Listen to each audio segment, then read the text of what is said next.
Hey guys, I'm back. So I'm sorry for that unannounced break. My business has been growing so crazy that I just didn't have any other time to do anything, including this podcast. So I'm really, really sorry that this podcast took an unplanned break, but I'm back. Today's episode is with Sarah from Crafticorn Adventures.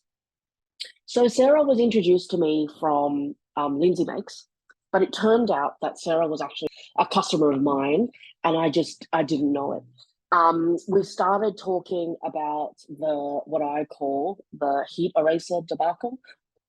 Basically, what happened was the heat eraser arrived, and I had pre-sold them because Nat's Crafty Life mentioned that they were awesome, and they were.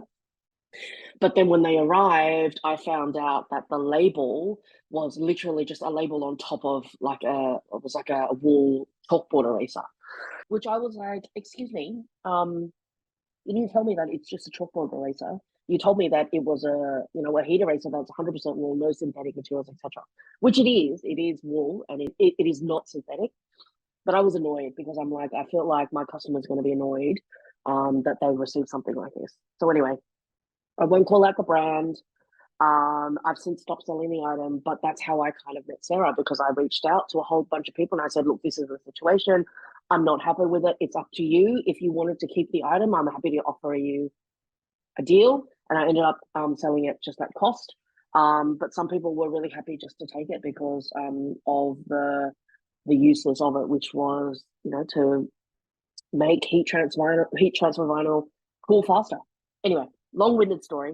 Turns out that Sarah is this amazing person who has a whole full-time job and crafts and does everything else that she does. And this conversation is a reflection of that. Okay, so there was a question in my group around design and particularly trademarks and particularly using elements that are trademarked in your creations. So like Disney and wanting to, I don't know, print out a Little Mermaid image, put it on a shirt and sell it. We cover this in this podcast, and I feel like it's a really important issue.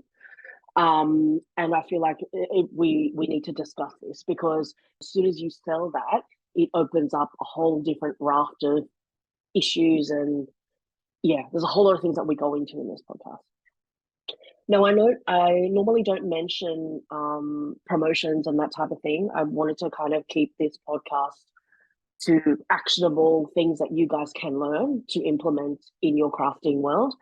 But I did want to mention this because I feel like it's relevant for you guys. So the end of financial year is coming in 2 or 3 days, and my crafting a business personal how to grow your personalized gifting business course is on sale. The reason why I wanted to do this is to give something back. So you guys have supported me through growing my business and the crazy couple of months that we've had. So I wanted to give that knowledge back to you guys and hopefully at a more affordable price.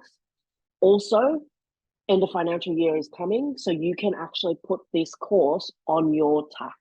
So if you have an ABN and you're still, even if you're still kind of starting your business, you can use this as training because it's still within your realm of learning and starting up your business. So yes, you can take this to your accountant and make sure it's a tax deduction. And as I mentioned, it's 40% off. So yes, anyway, that's enough of the promo. I'm going to get straight into this podcast. So welcome to Sarah. Okay, great. Zoom lady tells me we're recording. Okay. So hi, Sarah. Welcome. Hi, thank you so much for having me. Oh, it is absolutely my pleasure. I guess I'll give everybody a bit of a background how this conversation came to be. I don't even remember what episode we're up to on this podcast. I probably should know that, but it's been a good break, which I will explain why we had a bit of a break. But I put it out to my group to ask questions around what do you guys want to hear about in the podcast and what questions do you have about crafting and all of this, great stuff. And the number one question that came back was design, graphic design, like a whole lot of questions around like how do I do this and like copyright and like all these things I have a working knowledge of, but I am so not an expert.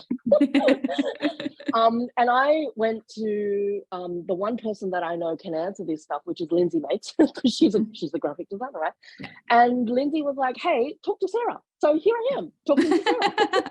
Hello. So why don't we start with what your background is? I obviously can see a heat press and a cutting machine in your background, which is Yes. not Cricut, which is Nope. great because I don't know anything about what's behind what's happening there. So let's start at the beginning. How you found crafting and Yeah. So I think I probably came into crafting a little bit differently to most people. I started off as a cosplayer, which if anybody who's watching doesn't know what that is, when you see people go to, sci-fi and pop culture conventions and they dress up in costume, that's essentially what that is. I loved costuming. Yeah. Fun fact. Yeah. I used to go to Animania. Is it Animania? Oh, yeah. But not as a cosplayer, as a dancer. Like, Oh, wow. Yeah, and That's for cool. some reason they decided to have like a dance group, like a hip hop dance group, just come and perform, which is a bit random. Anyway, that's my relation. Yeah. Well, I've been going to pop culture conventions. Like the biggest one here in Australia is Supernova. We've recently gotten our own version of Comic-Con, but I'd been going to Supernova since I think like 2006. But I didn't get into sort of the cosplay side of it until many, many years of attending. I sort of didn't understand it when I first got. I was like, I don't get why these people are in costume. Like, I don't understand. And then I formed a group of friends and we were all kind of like, oh, do we maybe want to get into this? And the sort of our love of cosplay evolved from that. We did it for many, many years and it was always really good fun. And we would enter the competition and we won a few times as well, which was awesome. My husband and I actually we won a trip to San Diego Comic-Con in 2013. So 10 years ago now, if you can believe. And we did cosplay while we were there and, just the mecca of, nerd gasms was like just amazing to just be in costume during there.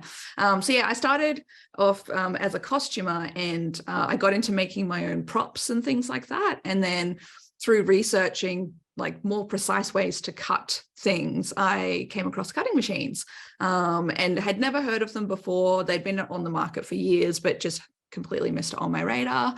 And then, sort of fell down the hole of like, do I get a Brother Scan and Cut? Do I get a Cricut? Ended up going with the Cricut.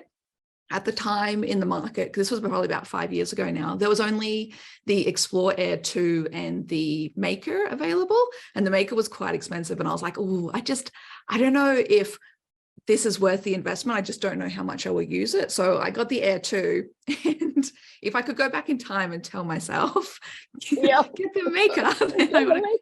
Having said that, my Air 2 is still kicking. I actually just sold it to a co-worker of mine because it's still going great guns. He's well loved, but it's still an amazing functioning machine. Yeah, he's still a workhorse. He's made hundreds of projects, but he's still going strong. So I'm glad that I could give him another home because currently I have I had 4 cutting machines before I got rid of that. So I don't need that anymore. So I upgraded to the Maker 3 last year, I think it was, or maybe it was the year before. It might have been the year before. And I got a Cricut Joy in there. I actually won that a couple of years ago through a competition with Cricut Australia and New Zealand. I accidentally entered a competition. I don't even, I didn't even know I was entering a competition. I just tagged them. And apparently that was what you needed to enter the competition. And they were like, oh, you won this. And I went, oh, thanks. You're like one of those serial lucky people, right? Because like I heard Holiday in there, you won that, and now you've won a Cricut Joy. Oh my God. I want some of that luck, please. I've also won a Vespa. Oh my God. And a trip to Disneyland as well. So yes, I've been very, very lucky. I don't know if I'm related to a leprechaun somewhere in my lineage or something, but yeah, I've been very, very lucky. Adopt me. That counts, right? Totally counts. So I guess that's sort of how I started in my crafting. I slowly moved away from cosplay, and then obviously the pandemic happened and things like that. So it just wasn't feasible to be going to conventions and things because they were all cancelled. And then during the lockdowns was just going gung-ho with the crafting. And then I think it was last year. Yeah, it must have been last year. I got contacted by Caesar Australia, New Zealand, because they had just opened their Australia, New Zealand branch, which was very exciting. And again, credit to Lindsay, because she had done work with Caesar North America. And when they opened an Australian branch, they approached her to be a content creator. And she said, oh, I'd love to, but I'm just too busy. However, I know somebody who I think would be a great fit. So thank you, Lindsay, for that. So yeah, they reached out to me sort of towards the end of last year, and yeah, I've been a content creator for them ever since, and I absolutely love doing it. They give me free materials, a cutting machine, and a heat press. Yes, I'm very, very blessed to be working with them. Right? Yeah, like, I absolutely love working. Dream, like absolutely. Absolutely. So yeah, I'm very, very deep. Like I'd already been using Caesar vinyls because, you know, when you start in sort of the cricket world and you think there's nothing outside of cricket, you only ever do cricket branded things, and there's nothing wrong with cricket's a great brand. I'm not dissing cricket, but when you discover that there are other brands out there and you're like, oh, I can put this in my machine. Oh, they've got good colors. Oh, I like that texture. So yeah, when you find there are other materials out there that you can play with, you sort of start to broaden your scope a little bit. So I'd already been using Caesar heat transfer vinyls for quite a few years because I preferred them to cricket and they were cheaper and had a bigger range as well. So yeah, just to be able to now use their products is great. Like from a HTV point of view, I prefer Caesar. Yeah. And especially the Easy Weed one. And to be honest, yes, I found a difference between Easy Weed, like the, what do you call it? The one that go like the prepackaged one, the retail one. Yeah, that one versus the one where you get it on a big roll and you get pieces of it. So I prefer that one, like the one that comes on a roll. On a roll, yeah. Rather than going to Spotlight. I don't know why, but one time I cut it and I didn't get to finish the project, so I left it overnight. And then the next day it didn't work. I'm like, that's strange. Oh, right? that's really strange. Like, maybe it was a dud roll. Probably, it could have been. I don't know. Yeah. Or maybe I shouldn't have left it. Yeah. But I have never had that problem with the long the bulk ones. Yeah. Yeah. Anyway, how strange. You want to give that feedback with my one roll. That one roll. So how does that what is your arrangement with them now? Like, do you just, I mean, it sounds like the goal, right? Like to just be creating and playing with different materials. And, so we have a schedule. And they'll give me either a material that they want me to focus on or a topic they want me to focus on. So like Easter or New Year or something like that. And then I've got complete free reign to make whatever I want with that. Yeah. That's whoa. Which I love. So yeah. And for me, I really enjoy thinking outside the box a little bit in terms of doing things. So, you know, I don't want to do something that everybody else is doing because then that content doesn't separate you from anybody else. So I want to be able to give people ideas of things that they can do with a cool product that makes it even cooler. Yeah. And I think you're very successful at that, just saying, because I was watching a video, one of your recent ones, it must have been this morning or something. And I'm notorious for having mats that don't stick, right? there is a hack on my Instagram where I use the spray and wipe and stuff, right? You can you can't see it, it's blurred. But I have like 10 mats that just don't stick and I just don't go around cleaning them. Anyway, but then you had a normal video where you used washi tape to stick it on. And I'm like, because I was using masking tape or normal sticky tape, and it just left the residue exactly what you said in that video. So anyway, very successful. I'm just gonna say, good. Kind of thinking outside the box, you know, and I'm all about that, right? Like, not just keeping what you know in, because like we're supposed to share this stuff, like. Someone else like me appreciated that. Yeah, that was sort of a large motivation for me creating a channel in the first place that was very craft focused, because I was mostly making things for friends and family. Like occasionally I take a couple of commissions, but I don't advertise that I do because I do work full time and it's just a lot on my plate to be able to be doing a side hustle as well. So for me, I was just making things for friends and family. And then when I would post pictures of them, the feedback I would get the most was, how did you make that? So I wanted to be able to have content where like either the instructions were well written or that it had like a visual representation so that you could see it in action. And recently I've started in sort of in the last 6 months adding VO to my videos as well, which creates an extra step in the editing process and makes it take a little bit longer to do. But I think that helps because I thought just having a straight up video with showing the assembly process was enough, but I would still get questions from people saying, what was this bit and what did you use here and stuff? So I feel like if I verbally explain it, then I've got all bases covered and then people know what to do. Yeah, and I love that. Like a lot of my videos, I almost do 2 or 3 cuts of the same footage. Like I would do one where it's like a quick, okay, this is start to finish, and this is my hands working in it, right? Then the second one is like instruction voiceover, like do this, next step is this, next take this, and then the other one is like a short, 30-second. Here's the finished product. Isn't it pretty? Type thing, right? yeah, I totally get that. There you go. There's my marketing strategy. We're on to you now, Deb. You've given away all your secrets. Well, actually, I have, right? I put it in all in the course. It's true. It's true. That's why we're here today. And this is why there's so many, not just in crafting, but any kind of creative field. I think there's this notion of, okay, I found something, it's working for me, I can't share it. I'm like, no, share it because it helps. Like it helps so many people. I'm not a fan of that at all. It bothers me a lot that people gatekeep creativity.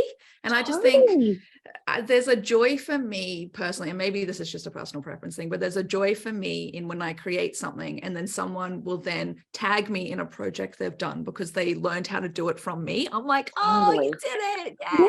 Yeah. and I feel like that proud kindergarten teacher that when someone tags you, it's like they've taken in your content, they've like watched it to a point where they've now actioned it, right? Like I see no greater honor almost, in that, like, and that's maybe why the community has grown, because it is a bit like it's a safe space, a safe space for people to create, and people like you who come in on podcasts and videos and all of that stuff, like it really helps along. And I think everyone really appreciates that. It gives me the warm fuzzies, Totally. So tell me more about the sizer stuff, only again because I don't know anything about the sizer cutting machine. I think Lindsay told me the other day something about a Juliet, and I'm like, what? Yes. So for anyone that is in that stage, like in that stage of figuring out which machine is best for them, can you give us a crash course in what's available and how does it compare to something like Cricut? So Caesar have released 2 cutting machines. One is the Juliet, which is your normal size cut. It's comparative to a Cricut or a scanner cut or whatever. And then there's the Romeo, which is longer and great for large scale projects in particular. So I've looked at the Romeo and I've just gone, I don't actually need that. Like that's the one time that I've been like responsible adult going, you know what, I would never actually use that because I don't make anything large scales. But I completely understand for like businesses who are doing things in bulk and large format and all that, because you can cut up to A1 on it. Like it's huge. It's huge. Okay.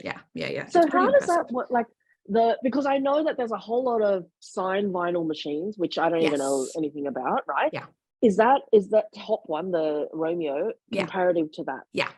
Okay. Yeah. Whereas like the Juliet is comparative to like a home Cricut or a Silhouette, okay. Yeah. So a hobbyist kind of machine, but if you like me, kind of use it for professional kind of. Yes. Well, I would say, and not just because I'm the rep, but because I've actually used the product, that for me, the Juliet is a more precise cutter. She cuts very intricate details, and there's more functionality too in terms of how you control the machine. So, and again, not bagging out a Cricut, but on a Cricut, you've got 3 options with pressure. You've got normal, less, and more. Yeah. On a Juliet, you've got a sliding scale from like 0 to 160. Oh, okay. Yeah. So I have a Silhouette Cameo, I think, and I've done nothing with it. I literally turned it on and did one cut. But I think it's similar. Like you can adjust the pressure, so it's kind of and the speed as well. So if you're dealing with something that's a little bit more delicate and it can't handle a faster speed, you can slow that right on down for it to do a slower cut. Or if it's something that's a bit sturdier and you want to get through it quick, you can speed it right up and make it go faster. And you can control all of that at the machine. You don't have to be doing it in the program. Like once you're at the cut stage, So So there's a I just, dial on the machine, like there's it's a an button or whatever. LED screen with just sliding Oh, scales. Yeah. And on top of that, you control where the blade starts. So you position where you want the blade to start cutting, which is, I don't know, I feel has more functionality for me. Like if I am just slapping something on a mat, I don't have to worry about, oh, I'm exactly in this corner here. And yeah, oh, totally. away we go. Because yeah, That's when you got me in load trouble your sometimes. material as well, you can load from the front or the back of the machine. Yeah. Whoa. Yeah. Wait. Yeah. Yeah. Like a It's one of printer. my, yeah, it's one of my Like a favorite features. Yeah. printer. So because it's not you put it in and you tell the machine load it, you like, there's a lever at the back that lifts up the rollers Oh, and you put it in and then you put the lever down and you're done. And then you just position your blade where you want to start and then away it goes. wow. Yeah. I feel like anyway, my crafting is already I'm tempting growing. you, aren't I? My husband's gonna hate me. Yeah. But anyway. And you can also cut without a mat for vinyls. Yeah, I was So gonna ask about that. Okay. And he cuts all materials, right? Like yes. Yeah. everything. I haven't put anything thick in it. Like I haven't tried balsa wood or anything like that. I don't Okay. know that it would hold up to that. But yeah, I don't know if you've played with strip flock before, which is their fluffy heat thicker transfer. one. Yeah. Cuts totally fine. So there are two blades. Yeah. There's a 45-degree angle blade for like your everyday regular vinyls and cardstocks and stuff. And then there's a 60-degree blade for thicker stuff like strip flock. And then they've got one called brick, which is even thicker. So yeah. Okay. So I mean, this is not an ad. No, it's not. It's just me fangirling over this But machine. I'm fangirling now. You've recruited another person into your community. Welcome. Come to the dark side. We have cutting machines. We have cookies. Yeah, we have. Love that. I love it. I totally tempt me as well. I'm already over there. So tell me more about your design background and how does that, like you mentioned before, you work full time. Yes. What is that? Does that merge into your crafting? Like I find my work mush all the time. So 100%. It's like the perfect intersectionality of professional and hobby. I feel. So I'm a TV producer, which sounds a lot fancier than it is. I love my job. I work for an agency called Media Merchants. Shout out to my Media Merchants crew. And I've been with them for 12 years now. And I started with them as a graphic designer. I've been a graphic designer it's been about 15 years now. I started working at a print shop. I was working retail. I'd been to like university, done journalism and business communication, all this kind of stuff. And then finished and went, I don't actually want to be a journalist. So I just worked retail for a little while. And then I started playing with Photoshop just out of fun and went, I kind of like this. Like what's something I could do professionally with this? And then, I found a job at a print shop that said that they do work with Photoshop. And I was like, I could learn on the job. Cool. And then about a year into working there, I went to a careers fair.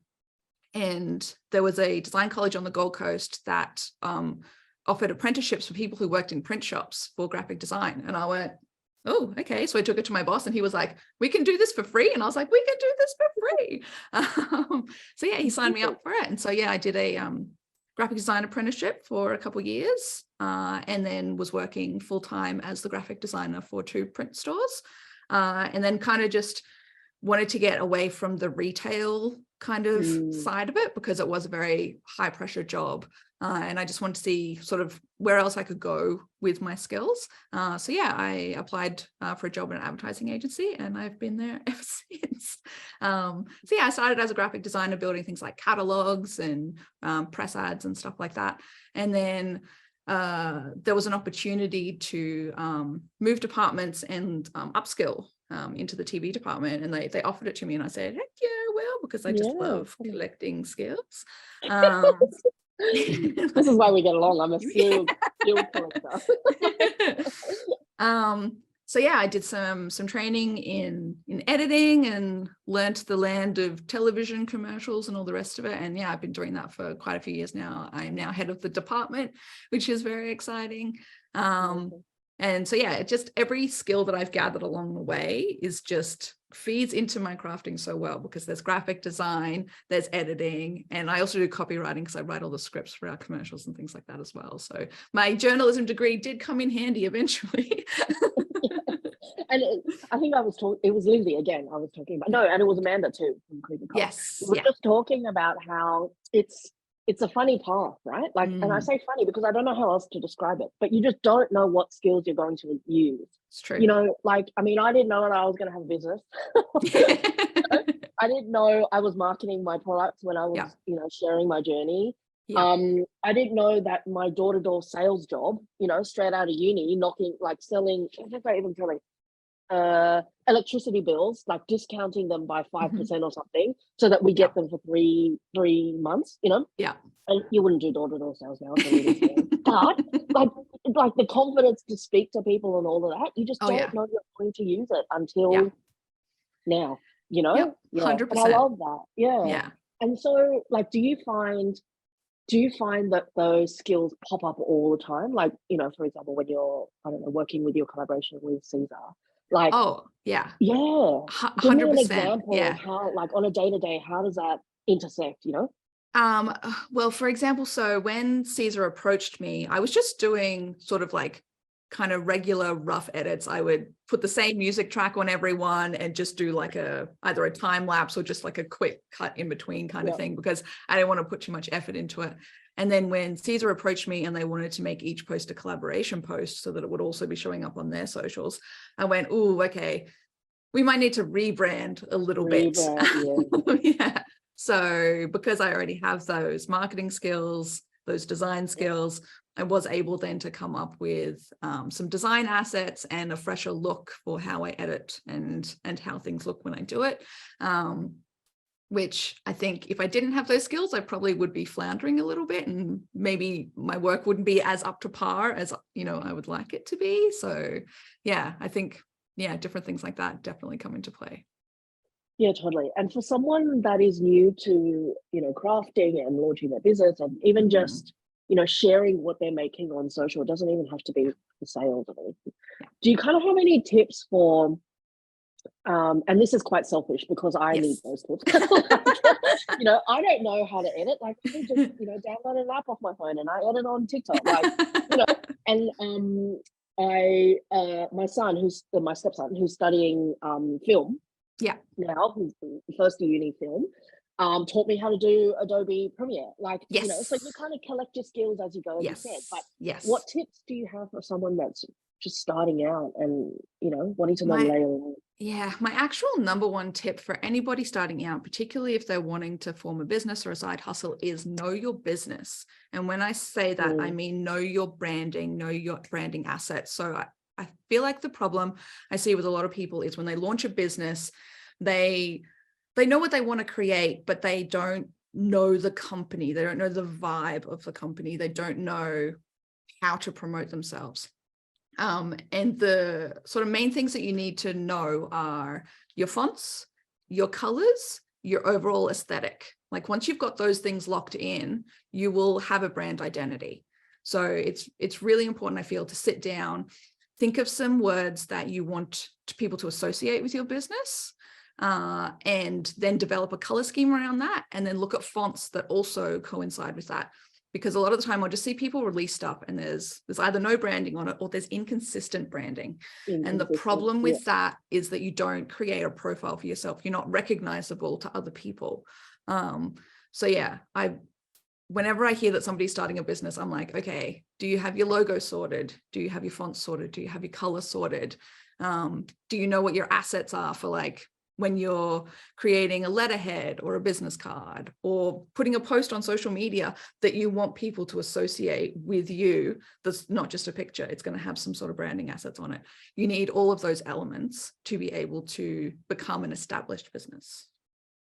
And just to add to that, like, it sounds really hard, you know, like not everyone has Photoshop experience, but I will say that free tools like Canva, you know, and a brand identity can be, you know, it's a fancy word for saying, in my opinion anyway, a fancy word of saying who you are, right? Exactly. So what are you about? You know, what are words that you would say that you wouldn't say, you know? So work that into your copy, you know, work that into everything that you're saying online. On your website, if you have, capital letters on everything, like, do you shout at people? Like, yeah. you know what I mean? Like, that's the kind of cohesiveness that we mean when we're talking about brand identity and when you're 100%. establishing a business that way. Yeah, it can be as 100%. simple as that, you know.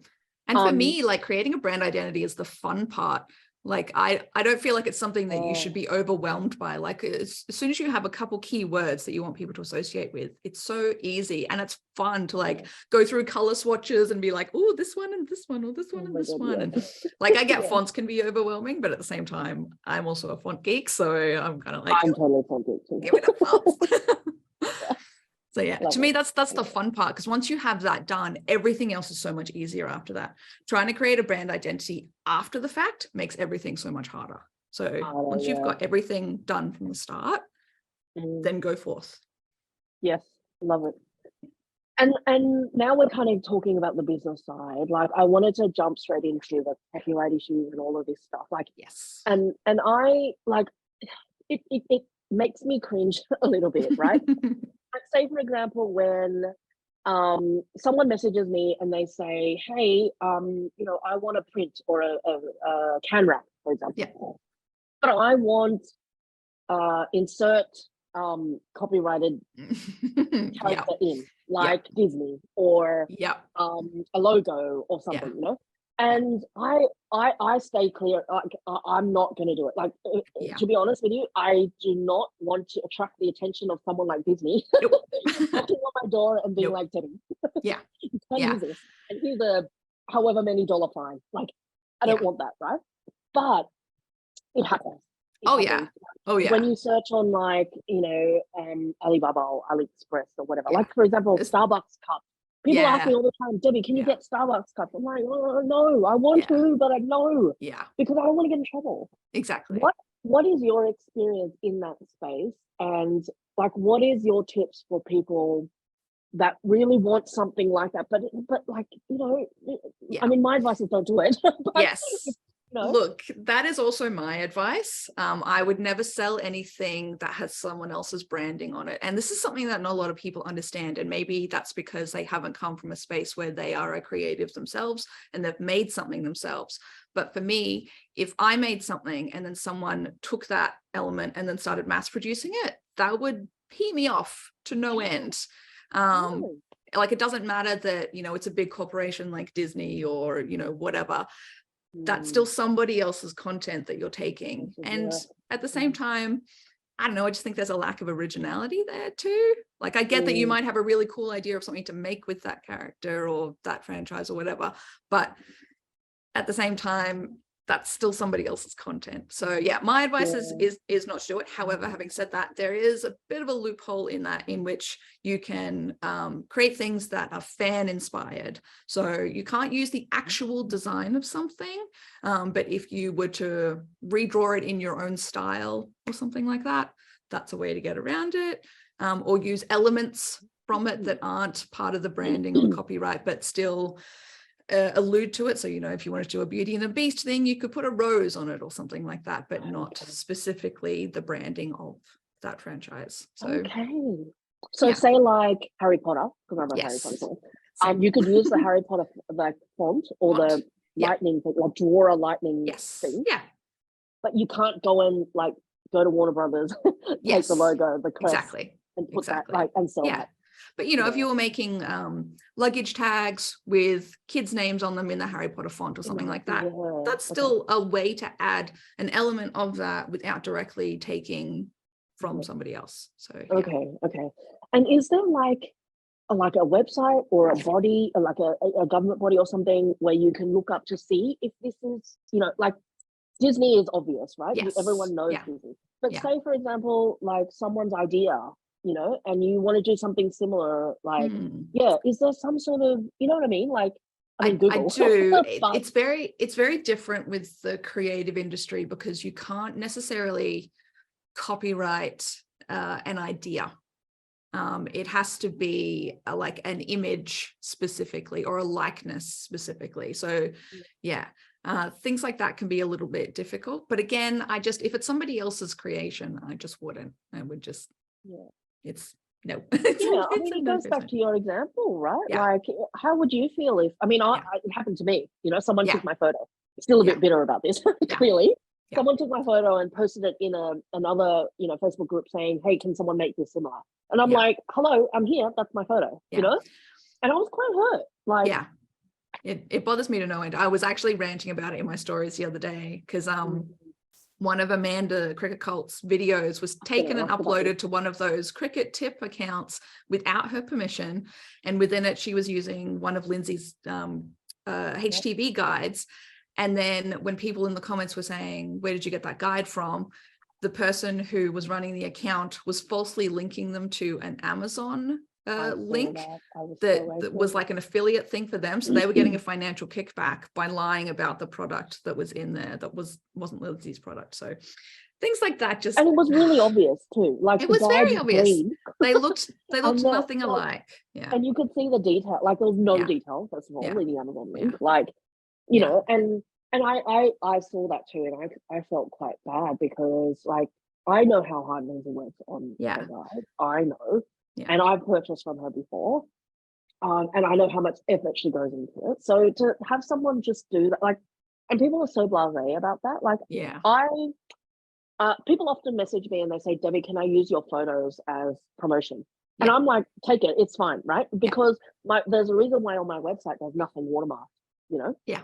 because I want you to use the images. Because Yeah. if it means that you grow, then I grow, right? Yeah. So it helps me and I can Yeah. help you.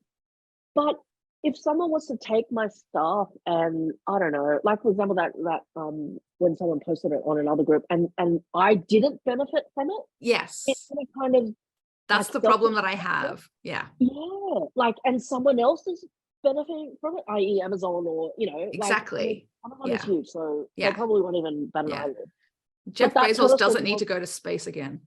yeah, yeah, yeah. It's just, I don't know, it's so hard for content creators and small businesses like us that are just Yeah. trying to make a side hustle or something, Exactly. like, Exactly. so Yeah. any kind of tips to avoid that? Like, I don't know.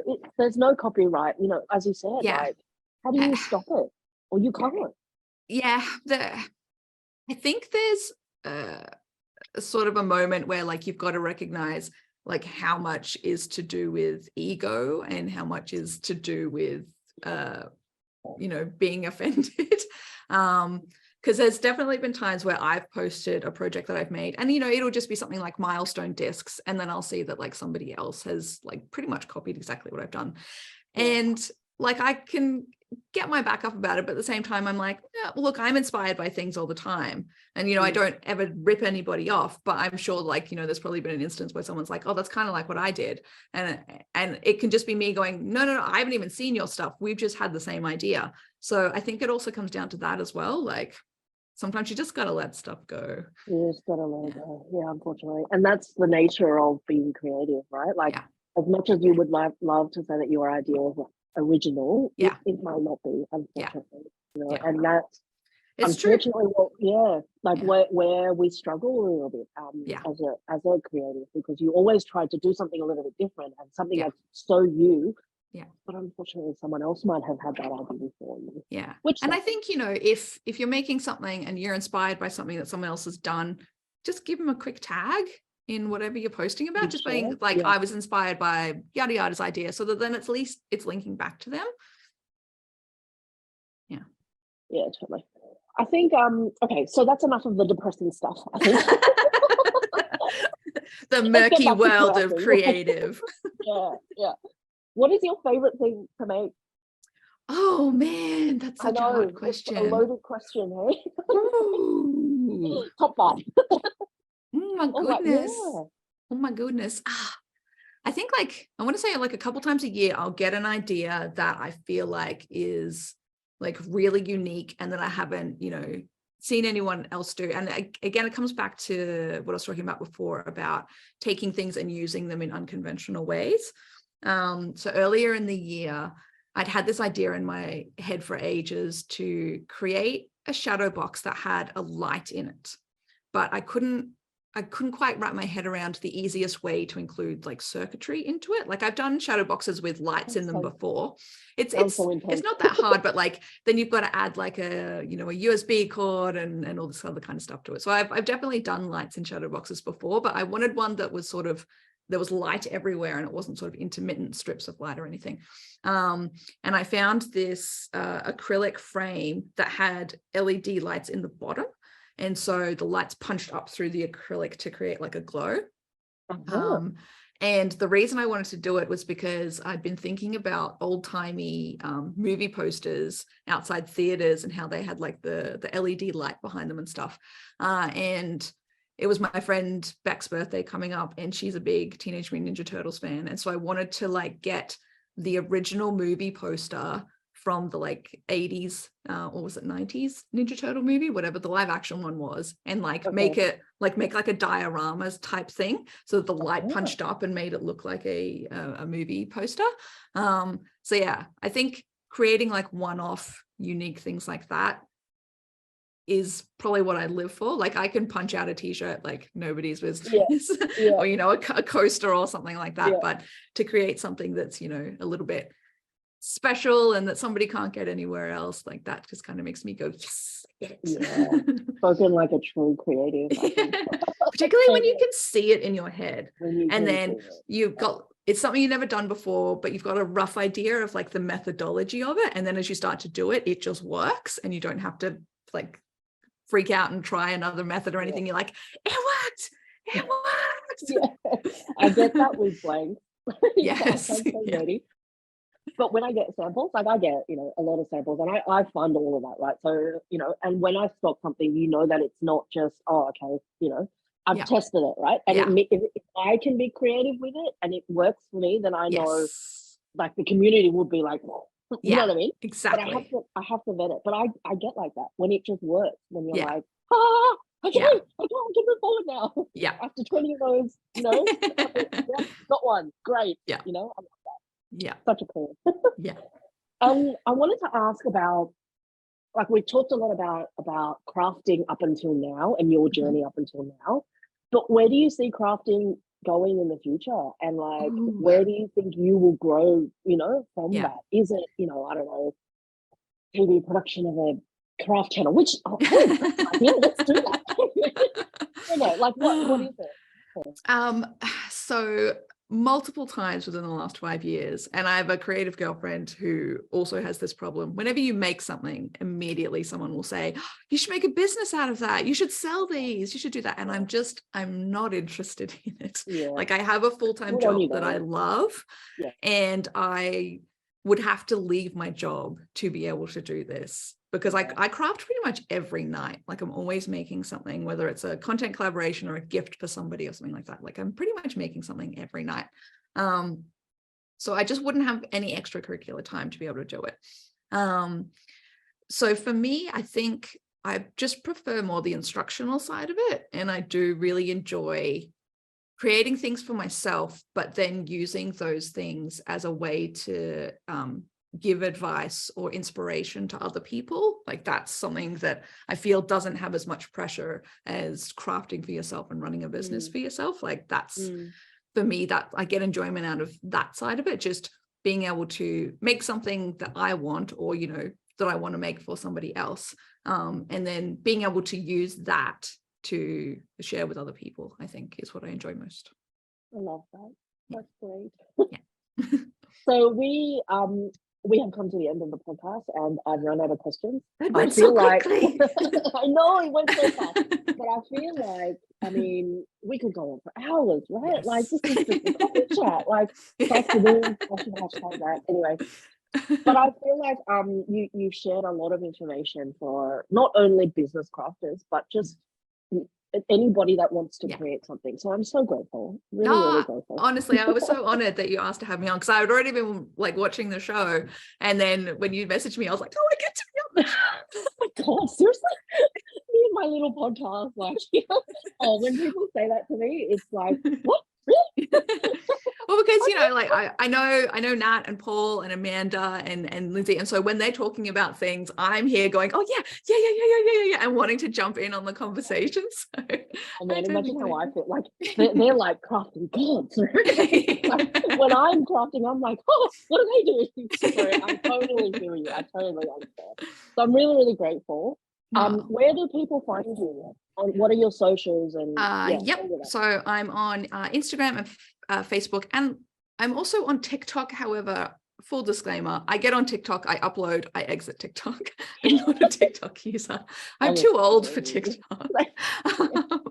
But yeah, you can find me on any of those. It's normally at crafticorn.adventures.